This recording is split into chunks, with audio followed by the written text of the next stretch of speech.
my water just broke. I felt like things really intensified. She was right there and she was coming.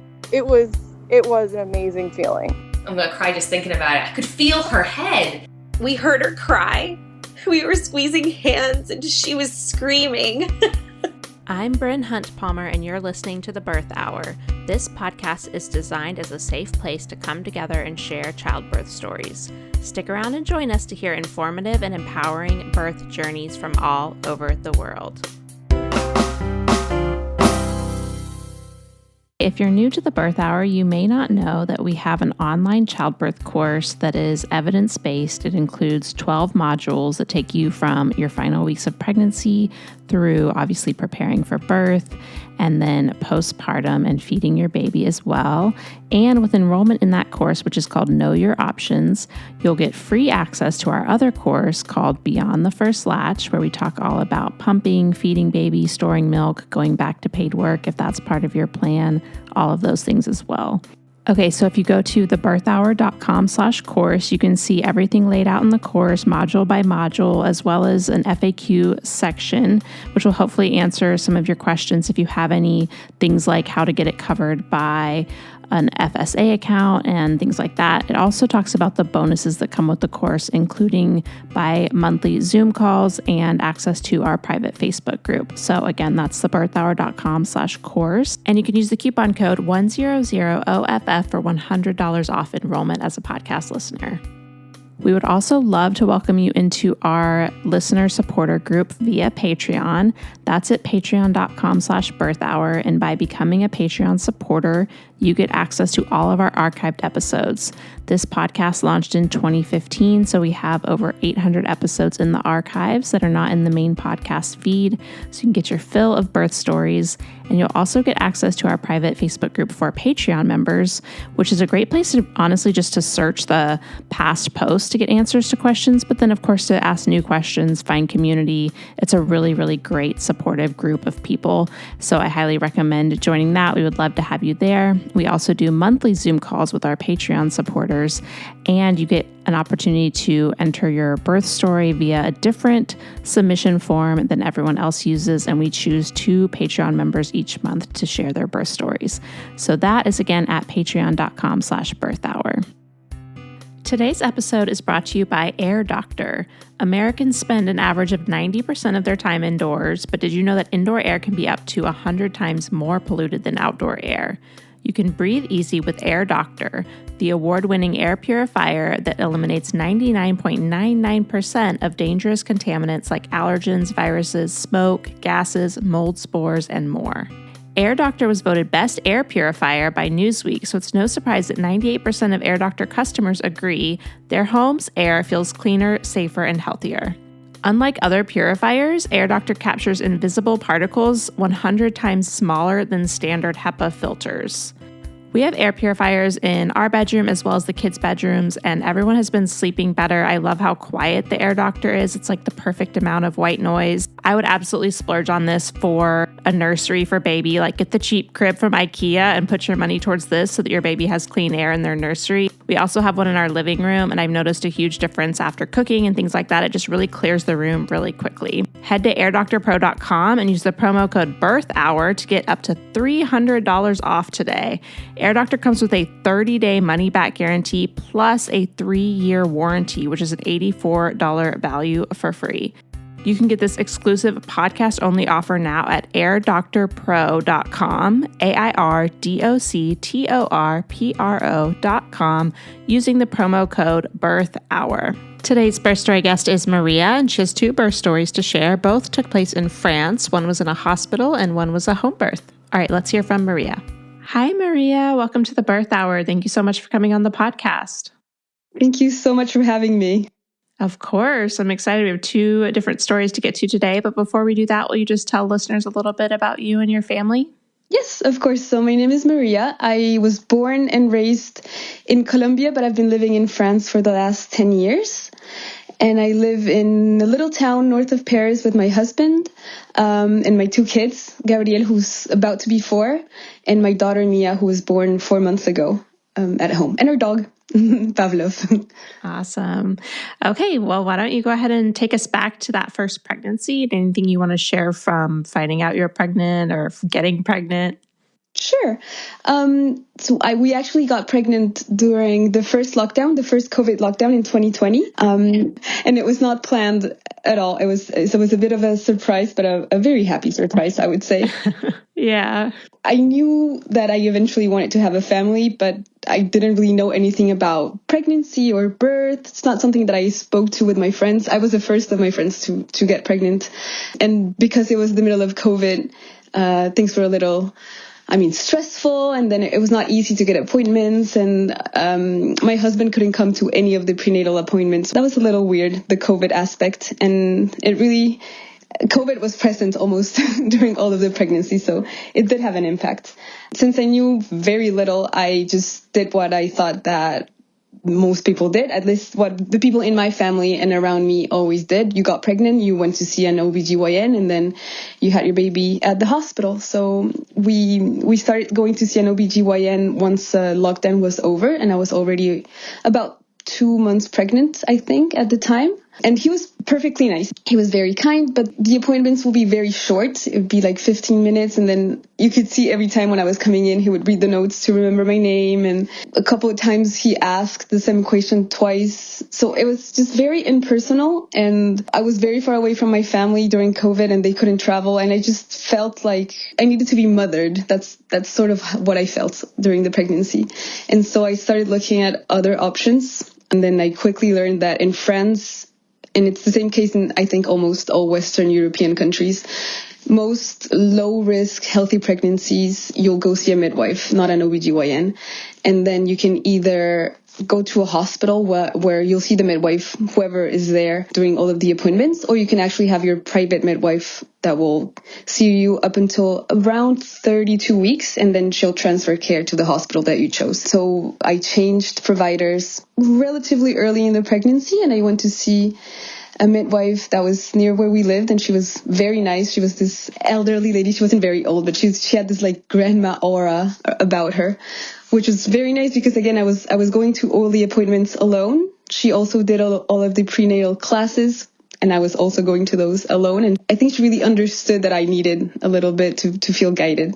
So I was very happy with the choice we made with her. And honestly, the pregnancy was very easy. I had a little bit of nausea, like almost everyone, but I really liked being pregnant. I felt very good in my body, and yeah, no problems, no health problems. So it went on very smoothly. Good. So with the midwife, you saw her prenatally, but then when you got later on into your pregnancy, you would be transferred to a different care provider? Is that what I'm understanding? Yeah, she would do all of the appointments and all of the tests. And then at 32 weeks, she asked me to start going to the hospital where I would eventually deliver. And then they took on. So the last scan I did at the hospital, and then I think I did 2 or 3 appointments with them before the birth. And were there midwives at the hospital as well, or was that all OBs? Yes. Okay. In the hospital, you'll usually only see an OBGYN if there's really a problem. Otherwise, it's always midwives. Okay. All right. Well, anything from later in pregnancy you want to share? Well, again, I already spoke about COVID, but I feel like everything was much more strict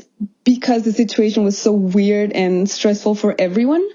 And so the experience that I had in the hospital was that they would be very inflexible in what they offered. And they would often use the excuse of COVID. So all the protocols were very set in stone. And I wrote a birth plan because my midwife encouraged me to do it. And the lady who saw me, the first midwife who saw me at the hospital, she seemed to find it very weird that I had made a birth plan. And she was a little annoyed, I felt, by it. And she kept saying, well, no, that's against protocol. That's against protocol. So even before I gave birth at the hospital, I did feel like, something's a bit weird about the system and how it goes on. Yeah. Okay. All right. Well, then let's go ahead and talk about how labor started. Sure. I'll say that in France, your due date is calculated at 41 weeks, not at 40 weeks, as I've heard some people in America say. And they'll ask you to come to the hospital on your due date just to make sure that everyone's doing good. They'll monitor you. They'll check you. So I did that at 41 weeks, and everything was looking good. So I went back home, and they'll allow you in quotes, to go up to 41 weeks and 5 days. So, and then they'll check you every about 48 hours just to make sure that everyone's doing okay. And at 41 weeks and 2 days, I went back to the hospital. I was not feeling anything at all. There were no contractions. I hadn't lost my mucus plug. There were no signs of labor starting anytime soon. And by this time we had moved. I used to work in the building that was right next to the hospital where I delivered. And we lived like 10 minutes away, but we had moved to this small town north of Paris because we needed a bigger apartment. And we didn't have the means to have a bigger apartment in the Paris area. And so now I had to drive an hour and a half to get to the hospital. So I did that at 41 weeks and then for this next appointment. And I was so convinced that nothing was going on that I didn't take any of the bags, and my husband just left me at the hospital and went to work because he couldn't come in anyways. So they did the check, the no stress test, and then the midwife checked me, and she noticed that I was leaking a little bit of fluid. So she tested it, and she told me that it was amniotic fluid. I had not felt any leaking at all. So I'm not sure if it started right when she checked me or if it started before, but because I couldn't tell her exactly when I had begun leaking, she said, well, then it could have started 48 hours ago, which was the last time we saw you. So I would really like to keep you and offer an induction. As I was saying before, the birth went on very smoothly. It went good. And at the end, there was a healthy mom and a healthy baby. But everything that they offered, they didn't make it seem like it was a choice or that there were alternatives. So at no point did I feel like, oh, I have complete control over my body, the situation, what's happening. They didn't tell me we would like to induce you. They told me we're going to induce you. And the problem with that as well was that because it was COVID, my husband couldn't be with me until I was in active labor. So everyone had told me the hospital really try to come when the contractions are very regular because your husband won't be able to come in otherwise. And when they offer you this induction, then they kept me in a room and my husband couldn't come in until I was 4 centimeters dilated was their protocol at the hospital. Oh, wow. Yeah, I was going to ask what they were considering active labor. Yeah. Okay. So I stayed all day at the hospital without anything because I didn't have any bags. I didn't have a phone charger or anything. And then I was not dilated at all. And the cervix nothing was going on with my body. My body was not going into labor. So they didn't begin the induction with Pitocin. I got the little tampon of prostaglandins. I think you pronounce it in English. Yeah, I'm not sure. There's different things that they can insert to start labor. So it's not the balloon. Yeah, like Cervidil is sometimes what I think people use here. Okay. So it's the hormone that they'll insert in the little tampon. Mm-hmm. And then every 2 hours they would check to see if there's any change. And the other thing that was a little funny is that I know that in the US you'll give birth in the same room where you'll stay for the entire stay at the ward. In France, the rooms are separated. So there's a birthing room and then they'll take you to another room. But because I was being induced, I just had to keep going between the 2 rooms to get checked and then to just go back to the room and rest. And so I walked the hallways of the hospital. And I remember it was January. It was very cold. The room where you stayed was a very nice temperature, but the hallways were very cold. So I had to walk in the cold hallway and then come back. So that was a little weird. And at some point they told me try to get some rest. And then around midnight, I woke up because I felt the first contraction. I had been having a little bit of contractions, but that one felt somewhat painful. And I just stayed in the room for a little while. And someone came to get me to do another check, another monitoring. And when I came downstairs, my water broke and it was spectacular, like water everywhere. It was really, I did not think that I had that much water inside of me. Luckily, at that time, the midwife said, okay, so your water broke. You can call your husband. He can come in. I think everything's starting now. And also the lucky thing as well is that I had a very good friend who had a work thing that same week. And so she told my husband that he could stay at her place, which was really 5 minutes away. So instead of doing an hour and a half to our house, he was right next to the hospital. So that was lucky for us. And so he came in. I will say that when contractions started getting very intense, if I could feel them coming in, I would be able to breathe through them. But if something was happening, if someone was in the room or for whatever reason I was caught off guard, I was very quickly submerged by the contraction, and it was very hard to not lose control. And so I quickly thought to myself, I cannot do this without an epidural, which was maybe somewhat of a plan I had at the beginning. Like I had thought that it would be nice to try, but I had not taken any active steps to actually achieve it. So very, very quickly I said, no, this is not going to be possible. Also because there was no one really there who could help me through them. My husband, he was not prepared at all. He was more scared than I was. And the midwives, they don't really have the time to stay with you in the room. They have many patients to see. They're running around everywhere. So she would come in. She would sometimes watch me handle one contraction, but then very quickly she would have to go to another room. And so at around, I would say 5 a.m, I asked for an epidural. I was already at a 7. And when I got the epidural, I was able to sleep for a little bit. And I don't regret the decision. I think it was what I needed because I was not going to be able to deal with the contractions. The baby had to be monitored all of the time because I was being induced, and it just wasn't the environment where I could give birth without an epidural, I thought. Also, I didn't prepare for it, so it was not going to happen. But after the nap, I woke up and I was feeling very good. And when the next midwife came to check me, they had already changed shifts, so it was a new midwife. She told me that I was at a 10, and then something very weird happened. The contractions started fizzling out. So I would have one contraction every 30 to 40 minutes. I could feel it. I could feel the pressure, and they felt different from the other contractions, but they were very far apart. And the midwife told us not to worry, that it was completely normal. And she just left us alone for, I think, about 2 hours. And in those 2 hours, I had maybe 2 or 3 contractions tops. And then they came back. They came back to around 5 minutes apart. And that's when they told us that we could start trying to push if we wanted. And again, it was very weird because I could sort of feel the contractions, but she was coaching me on how I had to push, and it didn't feel intuitive at all. I felt like I was doing something that my body wasn't agreeing with. I don't know if it's because the rhythm wasn't okay or I didn't know how to control the breathing. But when I compare it to my second birth, where my body was doing it all on its own, pushing was much harder when you have an epidural, obviously. And so it took a relatively long time where I felt like there was no progress at all. And then suddenly the head was there. And I felt the head coming out. She asked me if I wanted to touch it, and that was very exciting. And then the next push, the whole body came out, and that was really the weirdest feeling in my life. It felt like my body was emptying itself, and I could see the baby. He had his cord, the cord tied around the neck, so the midwife quickly untied it. She said that it's relatively normal and that normally it doesn't have any consequences. And then she put the baby on my chest, and we didn't know what the sex of the baby at the time. But honestly, I had maybe 2 or 3 minutes after the baby was on my chest where I was in such a state of shock that I didn't even think to ask. And it was because my husband said, "Oh, it's a boy," that I realized, oh my God, I have a baby and it's a boy. And I kind of knew throughout my pregnancy, I kind of had the feeling that it was a boy. But yeah, it was the craziest feeling in the world, having a baby that you carried put in your chest for the first time. It was wonderful. Yeah, it can be kind of surreal, especially after doing all the work of labor. All right. And then let's talk about kind of immediate postpartum in the hospital, and then anything you want to share from going home as well. Sure. Yeah. So because the birth went on okay, we did have 1 or 2 hours where they left us alone in the room.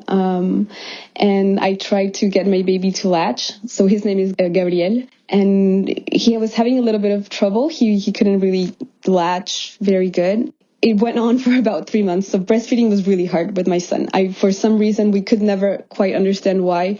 He always had trouble latching at the beginning. And so at the end, I used nipple shields, and that allowed him to breastfeed. And then at around 3 months, he was able finally to latch without them. But I will say that added some stress to the immediate postpartum, because I felt like I was failing because I couldn't get him to latch without using the nipple shields. And then I was very stressed because at the beginning he wasn't gaining enough weight. The mental load of breastfeeding at the beginning was a little bit hard for me.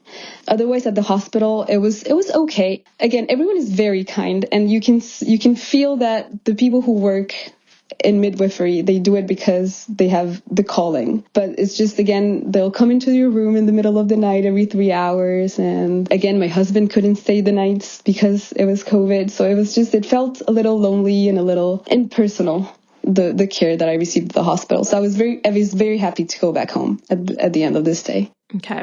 How many days were you in the hospital total? We stayed for 3 days. That's the usual amount of time in France, except if you have a C-section, they'll keep you a little longer. Okay. All right. Well, let's go ahead and talk about your next pregnancy. Sure.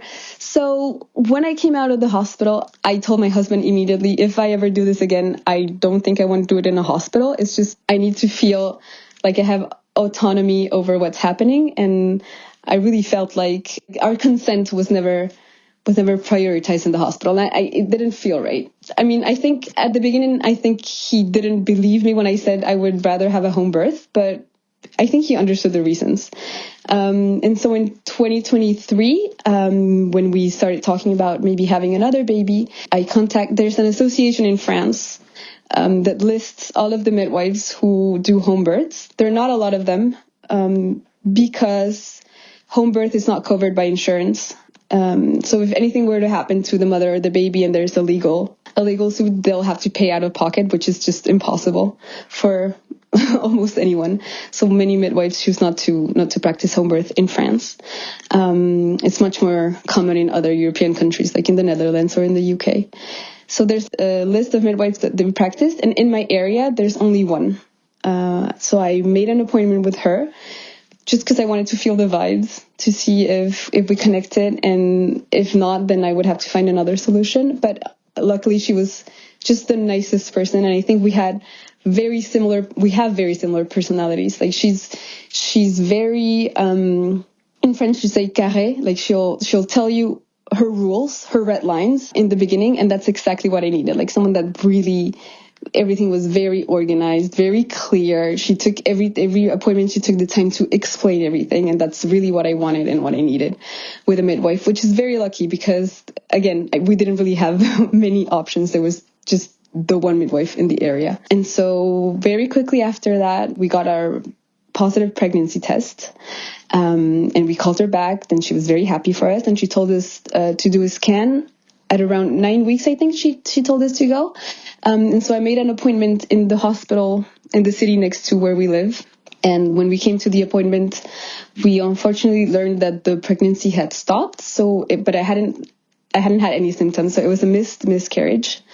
And this was in, I think, the first week of December that we had the appointments. Mm-hmm. So obviously I was very crushing. And they gave me the option either to wait for my body to naturally begin releasing everything or to take some medicine to get it going along. And I just had the thought of like having to go to the office and just all the time be thinking, am I going to start bleeding? Am I going to start bleeding? Or just like being with my son. And it was too much. So I just said, no, I would like to have an appointment where I can come in, take the medicine and just like know that I won't be leaving the hospital until everything is over with. And so that's what I did the next day. And I'll say that I was treated kindly, but it just reassured me in the idea that the hospital setting was not the right setting for me because I came in and the doctor who saw me, it was just a Tuesday morning for him. It wasn't, and I was just sitting in front of him having this very hard personal time. And he just said, here, take this medicine and we'll see how it goes. And so it just felt there was such a lack of human connection in the way he said it. Again, it was just Tuesday morning for him. Yeah. And such a big contrast from what you had gotten used to with the midwife. Exactly. Yeah. So this happened in December 2023. And they did give me an appointment to do a scan in January just to make sure that I was not retaining anything, that everything had been evacuated. And when I came to the appointment, the doctor checked and he said, everything's looking good. I think you'll probably get your period in the next couple of days just because the lining is getting thicker. And the day of the appointment, I had some spotting. So I said, okay, good. Because I knew that for some women, it takes a couple of months for the body and the hormones to get back to normal and to get your period again. So I thought, okay, that way we can decide if we want to start trying right away, except that my period never came back. So 3 weeks after the scan, I was starting to get worried because I thought either something's weird is going on. Maybe I didn't evacuate all of the tissue. Maybe there's like a risk of infection or something, or maybe I'm pregnant again. So I called the midwife again, and she said, she asked me to do an HCG test 48 hours apart. And if the levels were going up, that would mean that there was a new pregnancy. I did not tell my husband because if I wasn't pregnant, I was very scared that it would just get his hopes up, and he had taken it very hard, the miscarriage. So I went to work earlier than normal to do the test in a little lab right next to the office. And when I got the second result back, it had the HCG levels were going up. So I was pregnant again. So I got pregnant without ever getting my period back, which I didn't know was possible, but apparently it is. Yep. So yeah, no, it was good news. I think if I had gotten my period, I would have started trying right away. I felt like we were ready. And I will say again, the second time my midwife referred me to one of her colleagues for the first ultrasound. And again, the difference was so big because we came in, and so this person already had the context that we had just experienced a pregnancy loss, that this was, so we were trying for a second baby. And he was a man midwife, very nice man. And he just took all the care in the world to explain everything, to tell us what were the risks, to reassure us that having a second miscarriage after having one is very rare. And then even if it happens, we can come back and we can see what options we have. And it just felt so nice compared to the treatment that I felt from the hospital staff during the miscarriage. So we were really happy with the team that we chose. And then this pregnancy, again, it was very easy. I will say that running around with a toddler adds a level of fatigue that is quite impressive during the pregnancy. Yeah, you can't just rest whenever you need to. No, you can't. Since we announced the pregnancy to my son, we could tell that it brought big emotions out. He was happy because he saw that we were happy, but he was also, what does this mean to me? And he would keep asking questions like, is the baby going to sleep in my room?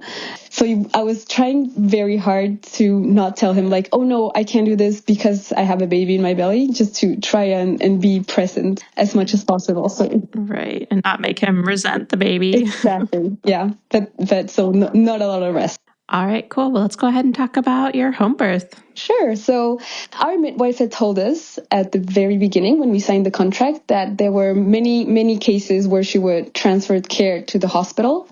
So she told us she would not attend a breech baby, that she does not feel safe attending babies if there's meconiums in the water, or if the mother is positive for strep B. Or the other thing was, if we went over 41 weeks and 5 days as well. So the same timeline as the hospital. So the last month of pregnancy, so I did the strep B test and it came back negative. And we did an ultrasound and the baby was head down. So everything was looking good. I remember asking her about the meconium because I had just read an article on evidence-based birth saying that meconium is not really useful to predict if the baby is going to need any extra help when they're born. And I don't know, she said that every time that she had meconiums in the water, the baby had needed some kind of resuscitation, so she didn't feel safe doing it. Also because she works mostly alone, since there are no other midwives in the area. Home birth midwives. And so this I kept thinking about this because that's not something that you can control. That's not something that you can know beforehand. And also the 41 weeks, 5 days thing it gave me a little bit of anxiety, mostly because with my son, with Gabriel, I didn't go into labor naturally and I was induced at 41 weeks and 2 days. And so I just kept thinking maybe my body just doesn't give birth before 42 weeks. I would be so mad if I had to give up a home birth just because I was not able to go into labor naturally. And so the last weeks I was having quite a bit of contractions at night. Sometimes they kept me up for hours, but then they would fizzle out in the morning. This went on really for about a month before my due date. So I was getting stressed. I was getting really, really, really anxious as my due date was coming around. And also because we had tried to line up my husband's parents who live in Belgium and then some friends that live nearby and our neighbors to find someone who could take care of Gabriel during the birth, because I didn't imagine him being there. I didn't think that it was something that he would enjoy. We showed him a bit of some birth videos and he wasn't very interested. And also I felt like if he was there, I was not going to be able to be in my bubble at all. So I was running out of people to ask because I did a planning and I would say, oh, if it's this week, it'll be this person. But I was such in denial of going over my due date that I hadn't really planned for help after my due date. So we were running out of people who would help us. So this was very stressful. But at 41 weeks, so the day of my due date, when I woke up, again, I was having some contractions that were coming and going, sort of like the first time, the first few weeks. And they felt a little different because the way they had felt before, my belly was tightening. And this time I felt something like going down my leg. But I just did not want to get my hopes up because I had been having this for weeks. So the midwife will ask you to go to one of the hospitals where you want to give birth, just so they have all of your information, all of your tests, etc. And she did ask me to go to the appointment, the due date appointment, just to make sure everything's okay. So I called them in the morning, and the lady on the phone was very annoyed that I hadn't called the day before. And she said, oh, you could come around 3, but we're not sure when someone's going to be available, so you'll just have to wait for someone to see you. So yeah, that was not the best way to begin the day. Yeah. I dropped my son off at school. I went for a walk with my dog, and during the walk I did feel like the contractions were getting a little different, so I started timing them, and they were 10 minutes apart during the walk. Again, I could feel a little bit of pain in my leg and maybe a little bit of pain in my lower back, but they were sort of far apart, and I wasn't sure that anything was going to happen. Also, it's weird to give birth on your due date. Not many women do it, so I thought, like, no, maybe just don't get your hopes up yet.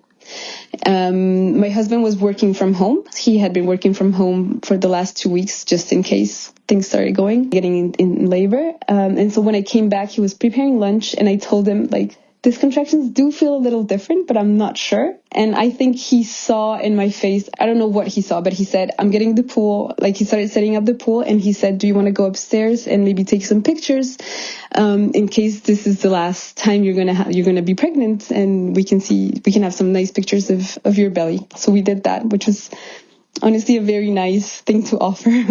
And then at around 2 in the afternoon, contractions really started getting, I wouldn't say I was able to talk through them. I was able to laugh when my husband came downstairs and made a joke, but they were definitely different and stronger and more intense. And so I called back my midwife and I said, is it okay if I don't go to the appointment in the hospital? Because I think things are really starting to get serious. And she said, yeah, just call them back and tell them that you're not coming. Because again, because she's the only midwife that practices home births, she really tries to keep the relationships with the hospital as best as possible in case she has to do any transfers. So I called them back and I said, hi, I think labor has started. So my midwife is going to be coming over. And they asked me for her name. And when I hung up the phone, about like 2 minutes after I hung up the phone, my water broke. So that's the moment when I said, okay, yes, we're having a baby today. Unfortunately, I did have meconiums in the water. And so I asked my husband to take a picture of the water and to send it to my midwife.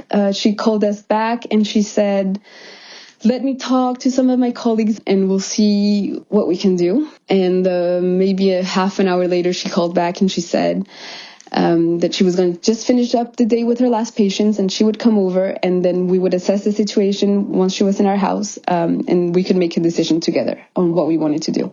By that point, I closed all of the curtains, I turned on some candles, and I put some meditations. I did do, something I forgot to mention is I did do some hypnobirthing courses during my second pregnancy. I had a very nice doula in Paris. She showed me some breathing techniques. We did hypnobirthing, and so she made herself some guided meditations that she recorded, and I was listening to her voice, and it was very nice. I was really in a groove, sitting on my ball in the living room. My dog was right next to me, and I knew that my in-laws were going to go pick up my son from school, so really very relaxed and very nice atmosphere. And when my midwife arrived, it was, I think, around 5 in the afternoon. So I had been sitting in the living room in my ball for 3 hours on my own. And honestly, it was just very, very nice and very calm. What she told us is she would like to check me if I was okay. Again, such a contrast from the hospital. She said, it's your choice. I would like to check you. This is why, but you decide. And she did say that she would try to check me only once because my waters had already broken, just to avoid any risk of infection. And if things were really progressing, and if we checked she wanted to monitor the baby for half an hour, and if the baby was coping well with the contractions, she told us, I am okay with staying home. There is another midwife available who will come if you guys are okay with this, and then we can stay and check the baby's heartbeat regularly and just have the home birth if you wish. And she did say, if you prefer to go to the hospital, just tell me quickly because there's an accident on the road and there's quite a bit of traffic. So it'll take us a little longer to go to the hospital than maybe you have planned. She put the monitor on my belly, and what was really annoying is that I really had a groove going with my ball. I was in all fours with my head on the ball, and that way I could really let go during the contraction, like try to relax my body completely. But every time I did that, the monitor would come up my belly, and then, so she would come over and try to move the monitor down. And so in the end, she told me, can you just maybe stand for the next 30 minutes? I know it's uncomfortable, but I really want to get a sense of how the baby's reacting to the contractions. So for 30 minutes, I sort of swayed and danced standing up, but it really wasn't as comfortable as the position I had with the ball. So anyways, she checked. She said that everything was looking okay. And when she checked me, she said I was at a 5. And so we decided that we wanted to stay home and that we trusted that she was able to take care of us and of the baby if there was any problem because of the meconium. And after she checked me, I asked if I could go in the pool, and she said, yeah, of course. And it was honestly heavenly to get into the pool. The water, just the warmth and the fact that you feel so weightless and you can move around, you can change positions really easily, and it really takes away from your muscles so much of the tension that you're carrying around. Yeah, I remember that too, just like melting into the water. Like Exactly. I loved getting into the pool. It really, really helped. Good. The only problem with the pool is that we have a very small water heater in our house. And so my husband could put some hot water every maybe 30 to 45 minutes, but a very small amount. And then we would have to wait for a little bit. So at one point, he would come and go from the kitchen to try to get the hot water. He came back to the kitchen and he noticed that there was just a lot of water that had come out of the hose. And I don't know why in his mind he thought, oh, I have to take care of this because maybe it's going to damage the floor. So he went upstairs. He took the vacuum that we have that also pumps water, and he just started vacuuming the kitchen right next to me in the pool. So we laughed about that with the midwife afterwards. But I don't know. He was very stressed about the floor, so he was vacuuming. Yeah. I labored in the pool. It was very nice having my husband next to me, but honestly, during the contraction, I just needed to be not on my own, but I needed no one to touch me or to talk to me at all. I was coping well on my own, and I think we were very in sync with my husband. He would pop in, he would give me water when I needed it, and then he would go take care of something else, and then he would come back and he would say, "You're doing so good," and then he would do something. He started a fire in the chimney. Yeah, it was very nice. And then the midwife would come in from time to time just to check the heart. I honestly lost notion of time when I was in the pool. I don't know if I stayed there for 3 hours or 5 or 10. Well, I do know because we spoke about it with my husband, and I have some of the pictures of the messages and everything. But I know that at some point the second midwife arrived, the one that we did not know, but that had agreed to come because there was meconiums in the water. And she came and she introduced herself and she checked the heartbeat as well. She was very nice. And I remember telling her I had a very vivid memory of when I was in the hospital with my son. When I asked for the epidural, I was at a 7, and the contractions felt so all-consuming, so uncontrollable, like I could not get through them. And I was not at that point at all when I was in the pool. So I kept thinking, oh my God, maybe I'm not progressing at all. Maybe this is going to take such a long time. And if it is, I don't know if I'm going to be able to cope for many more hours. So I do remember that when she first came in, I said, do you think this is going to be much longer? And she said, I can't tell you whether it is or not, but I think you're doing very well. So just keep doing what you're doing. And sure enough, maybe 20 minutes after that, I started getting the urge to push. It was weird because I do remember in the hospital with the epidural that I did feel the contractions and I did feel that they were somewhat different. But without the epidural, the urge to push is incredible. Like, it's just your body does it on its own and you cannot fight against it. Like, I've heard stories of care providers that tell women not to push, and I'm like, what are you talking about? You cannot control it. Yeah. It is impossible not to push. And it was very intense, the pushing contractions. It was much more intense than the labor contractions that I had. And I had spent so much time during the pregnancy preparing for the contractions, which I had felt with my first birth, that I really felt like it was the only time during the labor where I was like, wow, I'm not sure I can do this. It was when I was pushing. I would make like the sounds came out of my mouth without me meaning. And it was like this very low, like animal kind of noises that were coming out.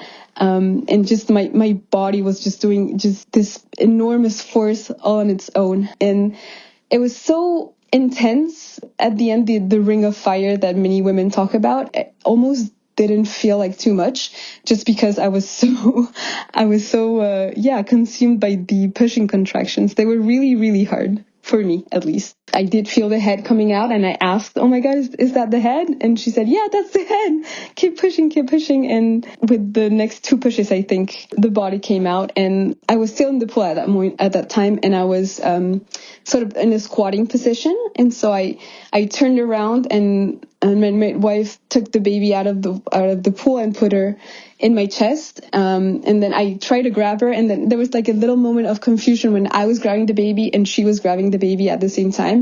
And again, it was because she also had her cord around her neck. And so she was trying to untie it at the same time that I was pushing the baby towards me. For my husband, that was a little scary because it lasted, I don't know, maybe 10 seconds when we were sort of this moment of confusion. But after she got the cord off, she put the baby on me. And this time it was a girl. So Mia is her name. And Mia she's just the calmest baby on earth. And so she didn't cry out loud. There was no like crying or screaming when she came out.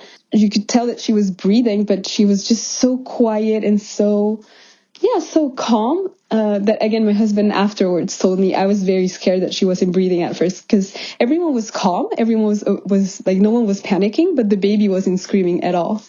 The only time that she really did scream was when we got out of the pool. I think maybe she felt a little cold and she let out a little cry, but otherwise she was just very calm. And yeah, so we came out of the pool just a few minutes after she came out because there was a little bit of blood and they just wanted to check that everything was okay.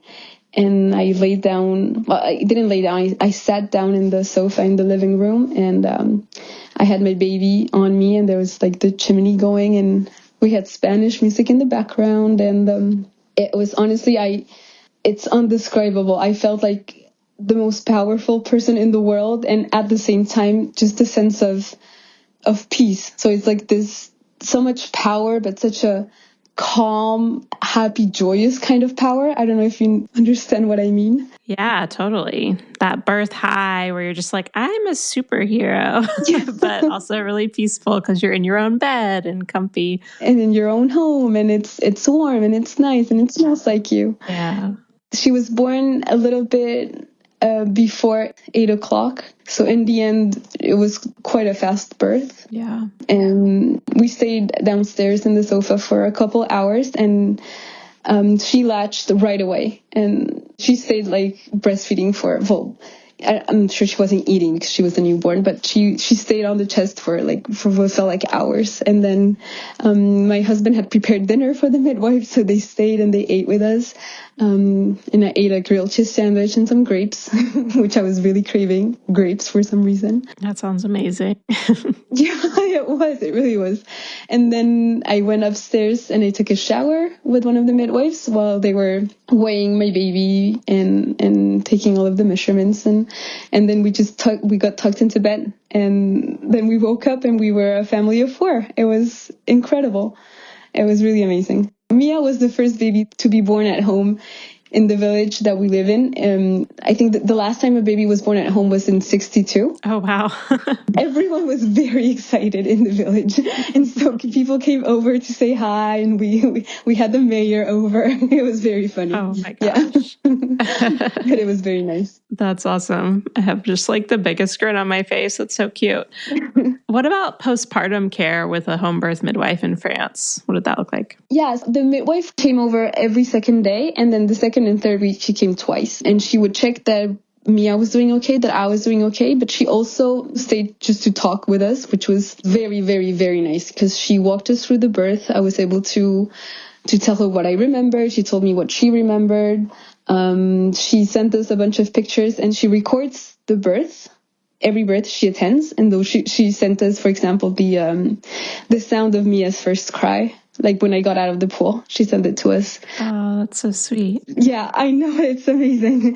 That was also very nice. Having two midwives is that one of them was always taking pictures or videos at one point, while the other one was helping me. Yeah. And then I also saw her for the pelvic floor. Yeah, the pelvic floor physical therapy. Yes, exactly. So I started that at 6 weeks with her as well. And I will say that my first experience postpartum was very lonely, mostly because it was the middle of COVID. There was one lockdown while I was newly postpartum, and then my family couldn't travel because all the borders were closed. But also, it's just the second time around, you already have a baby, so you already sort of know what's going on. And also, you're much less anxious. I do think that we do a disservice to mothers and families when we set like very high standards for things. Just for example, I remember going to the doctor appointment with my son, with Gabriel, and the doctor asking me, oh, is he sleeping on his back in his own bed? And I would say, yes, of course. And they'll say, because, there's a risk of SIDS. And just obviously, if you're a mom, the last thing that you want to do is put your baby's life at risk. And so I spent so many hours trying to get my baby to sleep in a cot on his own, on his back. And just my son did not want to sleep like that. My son wanted to sleep in our bed with us, which I think is the case for almost every baby. And if someone had actually told me that you can sleep with your baby, there's safe ways to do it. And I read an NPR article right before my second birth where they show you the numbers, like the real numbers. And so it is true that it's safer for your baby to sleep alone, but yeah, the risk of your baby dying of SIDS if you sleep in bed with them and you follow all the rules and your baby is healthy and was not born premature and you don't smoke, you're more likely to get hit by lightning than for your baby to die. And if someone had told me that with my son, it would have just taken away so much anxiety. And I think we do this with so many things, with breastfeeding, with sleeping, with every topic on the health and life of your baby.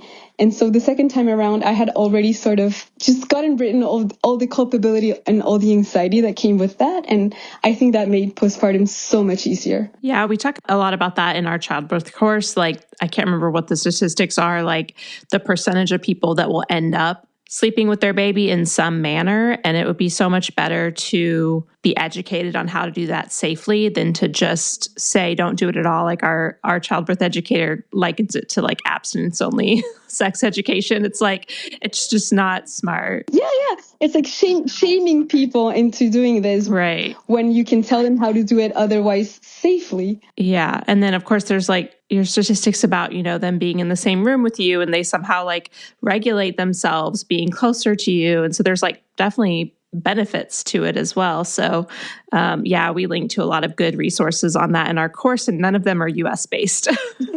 I think in some countries it's more accepted than others. Well, not in France, I can tell you that. Yeah, it sounds like it. Yeah. All right. Well, thank you so much for sharing your experience. That was such a fun story to hear, and always exciting to hear the differences with things happening in other countries and everything. So any resources you want to add at the end? I read a bunch of books when I was pregnant. So some of the ones that everyone mentions, Ina May Gaskin and some hypnobirthing books. Mm-hmm. I read one of the books that I really liked is Birth with Confidence by Ria Dempsey. Mm-hmm. Just because she explains very well that at some point in your labor, you're going to feel like you can't do this, and that what you have to do is just get through that moment of crisis. Yeah. And what you can do to do that. And that was really helpful to me. Another book that made me laugh and was kind of useful was How Big is a Placenta Ball? It just answers like silly questions of what you need for your home birth, like how big is a placenta ball? Okay, I like that. Yeah, and then maybe, I don't know if it could be useful to some of your listeners, but there's a book in Spanish. It's by a Spanish midwife. She's called Ivonne Olza, and it's called Parir, to birth in Spanish. It's a very well-written book, very poetic and very nice. Awesome. Yeah, that would be wonderful. And then where can people reach out to connect with you? I recently deleted all of my social media accounts. Okay. Well, people can just leave comments on the show notes if you want. Sure. Or they can send me an email also if they want. I'm absolutely happy to talk to anyone. Yeah. Okay. Awesome. All right. Well, thank you so much again. Thank you so much. Thank you for what you do. I listened to so many episodes while I was pregnant, and they were so helpful. Oh, thanks for saying that and being a dedicated listener. Always love to hear that. All right. Thanks, Maria. Thank you. Thank you so much again to Maria for sharing her story with us. If you want to check out her show notes, you can do that at thebirthhour.com by just searching for her name in the search bar. And remember, if you want to check out the air filters, air purifiers from Air Doctor, head over to airdoctorpro.com and use the coupon code BIRTHHOUR to get up to $300 off. Thanks so much for listening. If you enjoyed today's show, head to thebirthhour.com and click Become a Member to pledge your support. And as a thank you, you'll get an invitation to join our private Facebook group and access to exclusive episodes. Your vote of confidence and support means the world to me.